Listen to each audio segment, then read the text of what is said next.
Please, I am tired. I can't continue. Do you want me to die here? Pleasant staggered, chest heavy, sweat dripping from his brow. His voice cracked, drenched in desperation. His legs weak from exhaustion and fear. He turned toward the door, desperate to escape. Really? Pleasant. Madam Cheerful's voice, once sweet, now carried venom as she rose from the bed. Her eyes glowed, narrowing with a dangerous fire, like a predator about to pounce. Have you forgotten the oath you swore? Or do you think you can betray the oath? Try it. Go on. Walk through that door and you will learn immediately what happens to those who defy us and watch your life vanish before your very eyes. She reclined on the bed, calling one finger in a chilly command. Come back here, Pleasant, and finish what you started. Pleasant froze. His body trembled. His pulse thundered. His chest heavy. His soul screamed. His dream had turned into a nightmare he could not escape.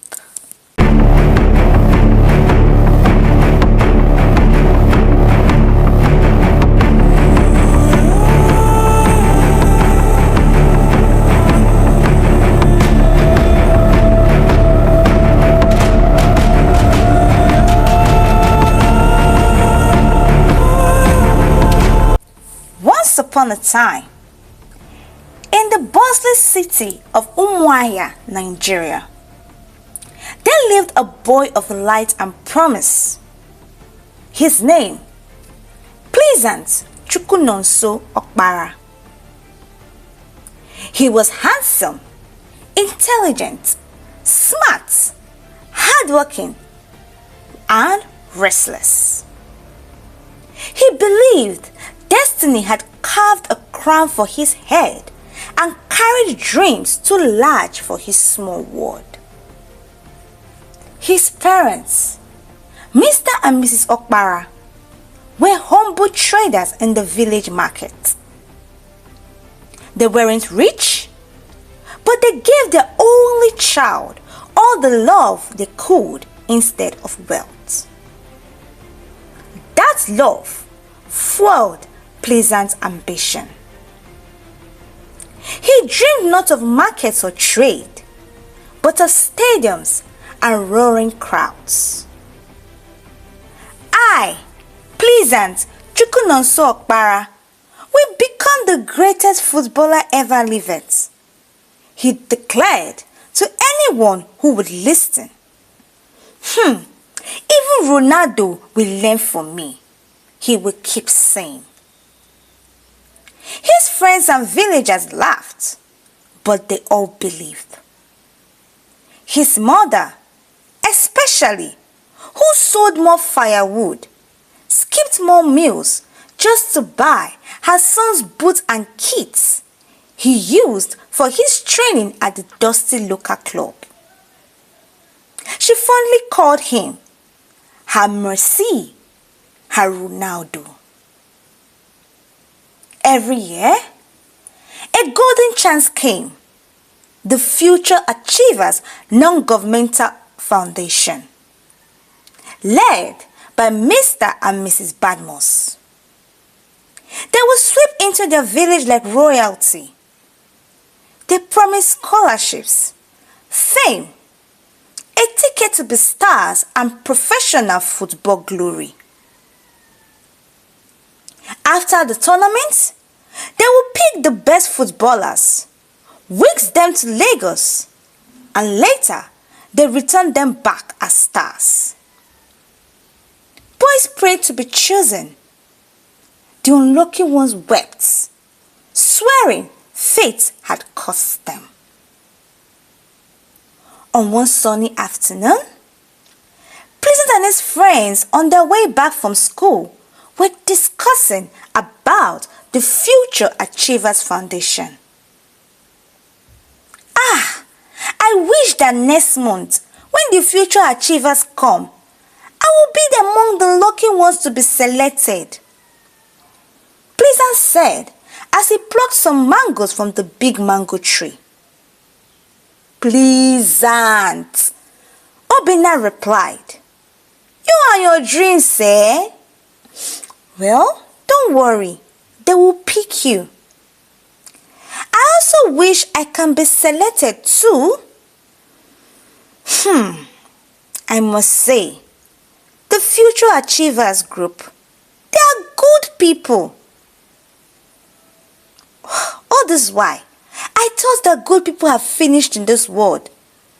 But seeing what they are doing, especially in the lives of young boys, I can proudly say, truly, good people still exist. Somadina, the only female in their group of friends, said, looking a bit sad. But wait, why is it only male they do come to pick and train to be successful footballers? What about us females? They are popular female footballers. Can't they come to the village and pick the girls and train us to be like them? This is pure cheating, no. And I'm not happy about it. Well, my brotherly, I wish you guys the best. The next month, you both will be selected. She said, looking at them. Amen, oh. Pleasant and Obinna responded as they packed the mangoes they plucked into their bags and kept discussing happily to their respective homes. A month later, the Future Achievers local football tournament was held. Pleasant and Obinna were not chosen, making it the second time he was not selected. The rejection crushed him as he cried himself to sleep. The next morning, his mother came to console him. Pleasant, ChukwuNonso, my son, she said, I know you are not happy this time again. You were not chosen. The Future Achievers, it's like they are blind though. How will they reject my number one Messi, my Ronaldo, the second time? Everybody knew that you were the best player in your team. My dear child, please, don't cry again. There is always another time. Your star will rise. Brace up, don't worry. Next year, you will be amongst the lucky ones to be selected. My Messi, my Ronaldo, my Obim. She kept praising Pleasant as he smiled, looking at his mother. 2 weeks later, Gozie, an old village boy once selected, returned in shining cars, spraying naira notes. Girls swooned. Boys burned with envy. His return burned fire into Pleasant's soul. The following day, at their usual spot, Pleasant, Obinna, and Somadina were seated under the orange tree, discussing and laughing. Money is good though, Obinna said to Pleasant. Look at Gozie, hey, look at the way he's driving big cars and spraying money like he has a big money tree in his backyard. Pleasant, we need to train harder because next year we must be picked. Haba, Obinna said, still looking at Pleasant. Pleasant clenched his fist, saying loudly, "If Gozie can make it, I must. Next year, I will be choosing no matter what. Nothing will stop me," Pleasant said as he looked at his friends. Pleasant trained tirelessly as if his life depended on it to ensure his football skills were perfect. The following year, destiny smiled. Pleasant was selected. That day to him was the best day of his life. His dreams has finally come true. Tears rolled down his cheeks as his village celebrated. He hugged his parents, his friends, and everyone who cheered and celebrated with him. At home, he kept saying words of blessings and prayers to the organization. Few days to his departure to Lagos, Pleasant, Obinna, and Somadina sat down in front of the classroom. "Pleasant, I'm so happy for you, oh," Obinna said. "Ah, how I wish I was picked. More so, it would have made a whole lot of sense if the both of us were there. You won't be lonely, my brother." "Yes, so," Somadina quickly snapped in. "You have truly made us proud, though. Pleasant, we'll miss you so much." Pleasant replied back smiling. "How about guys? I am not going forever now. Hey, goodness. Remember Gozie? I promise I will do far better than him. When I come back here, I will ensure I take you, Obinna, and together we will form our own football academy. My brotherly, just wish me luck, eh?" They all laughed and kept talking, teasing themselves till the day got dark. The day finally came for Pleasant to travel to Lagos. "I will make you all proud. This is the beginning of greatness," Pleasant vowed, hugging his parents tightly before boarding the bus to Lagos. The first few weeks in Lagos were heaven. A mansion, new boots, train on world-class football pitches, fine meals. Mrs. Badmus, fondly called Madam Cheerful, so kind and warm, treated Pleasant like her own son.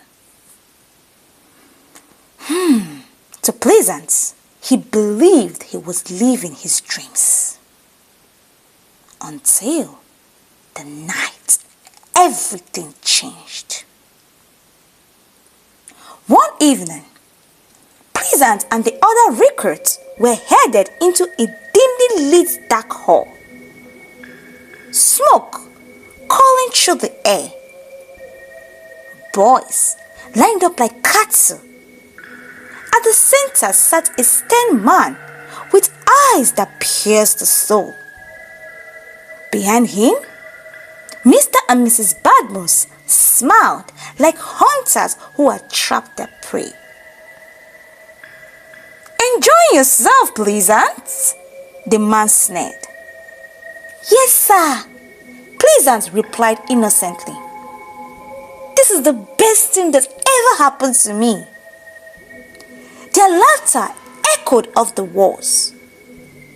Cold, harsh, cruel, and mocking. Madam Cheerful's voice cut through the nose like a blade. "Good. Then it's time to pay the price and let the initiation begin." Pleasant blinked. "Price?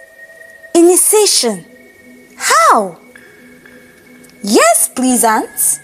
Madam Cheerful continued talking.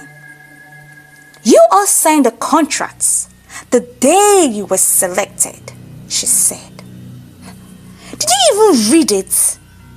Well, for your information, you owe us 10 billion naira, and until you pay it, your life belongs to us. What? The boys cried. 10 billion naira? How? When? Where? Yes. Madam Cheerful's smile was venom. And to ensure loyalty, she continued saying, you will swear the oaths. Immediately, the doors creaked open. An old man with eyes like dead coals carried a red-hot knife and a blood-stained calabash. His presence sucked the air from the room. This, Madam Cheerful whispered, is Baba. He will seal your oath. One by one, the boys repeated the words that bound them forever. I pledge my life to the Future Achievers Foundation. I swear to obey. I swear to keep our secrets. I will never betray.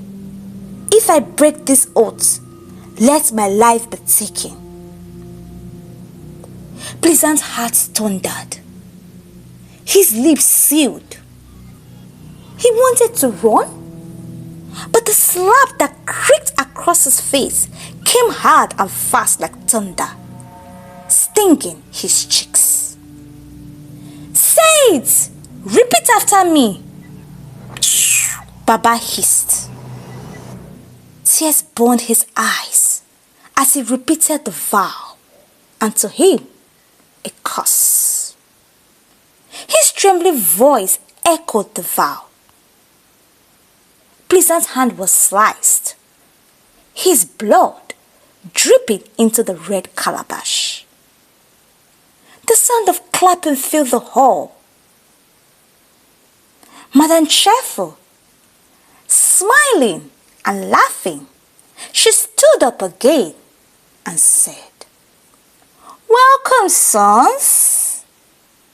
From this day, your lives are no longer yours.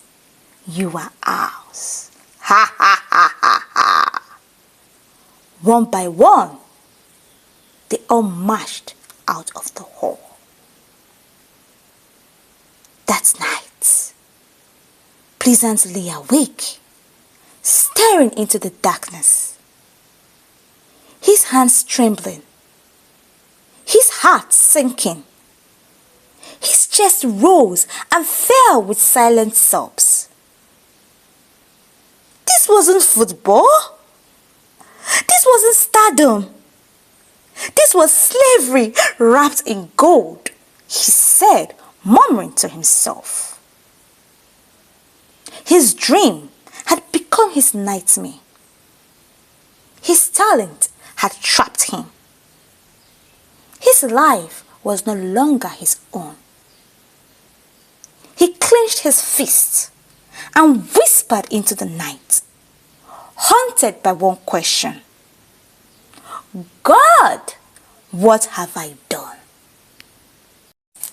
Well, in our next episode, we will know the fate of Pleasant in the hands of the Future Achievers Non-Governmental Foundation.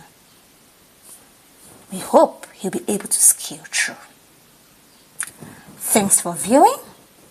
Remember, Tales by Mjay, a beautiful story makes a happy day. Please do subscribe, like, and share this beautiful story to your loved ones, group, and friends. One love.